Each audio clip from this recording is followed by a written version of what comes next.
C'est la première grève générale dans le secteur de la canne, qui a touché vraiment tous les grands centres sucriers de la Martinique à cette époque.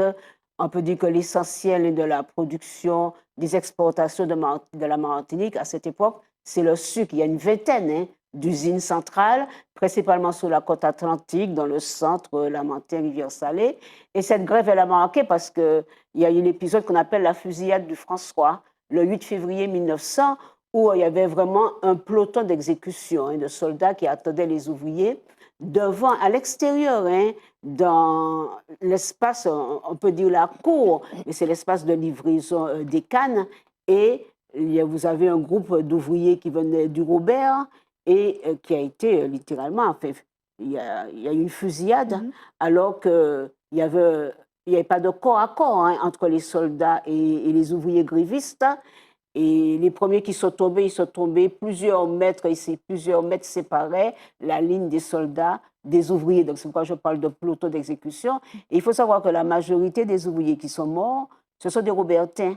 Ce sont des familles robertines. C'est pourquoi, depuis quelques années, le Robert commémore. C'est qui les familles? Ces événements. Alors, il y a des familles comme... Il y a la famille Condoris, je dirais, qui sont au François, mais ils sont également au Robert. Il y a Suez Panama, il y a Chanol, il y a Bertiner, il y a Barclay, etc. Je dis vraiment de mémoire. Oui, oui. Mais il y a eu une dizaine de morts devant l'usine, plus les blessés, ceux qui sont morts par la suite. Mais famille Clotaille. Donc, ce sont essentiellement, en fait, des familles robertines qui sont mortes dans ces événements. Parce que c'est une grève marchande. Donc, après le Robert, il descendait donc, en direction du François.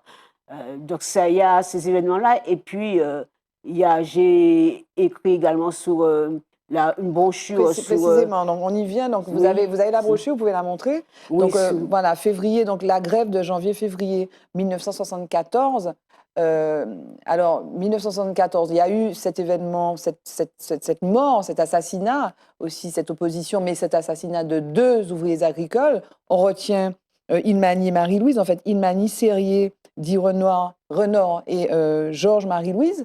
Mais avant de venir à la mort de ces 2 hommes, donc le 14 février, la Saint-Valentin, mais ici, ce n'est pas la Saint-Valentin, c'est effectivement la fusillade.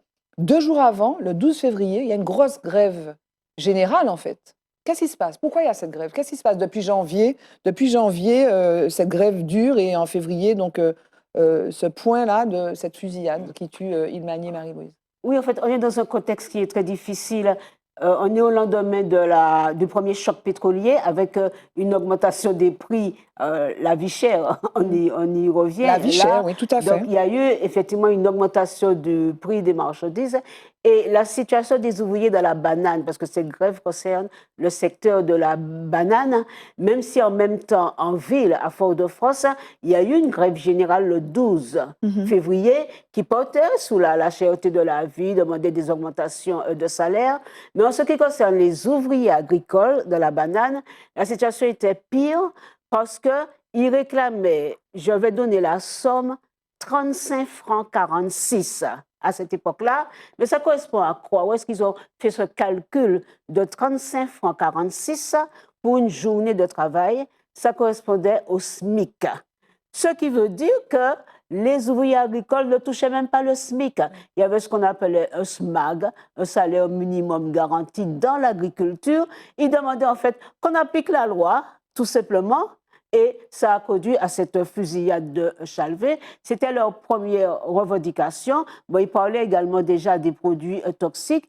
Et ce qu'il faut retenir de cette grève, qui a été la dernière, disons, grève générale avec un épisode sanglant. La première, c'était 1900, la dernière, c'est 1974. Ce qu'il faut retenir, en fait, c'est que les ouvriers, à partir de cet événement de février 1974, ils vont entrer dans ce qu'on appelle l'ère de la modernité.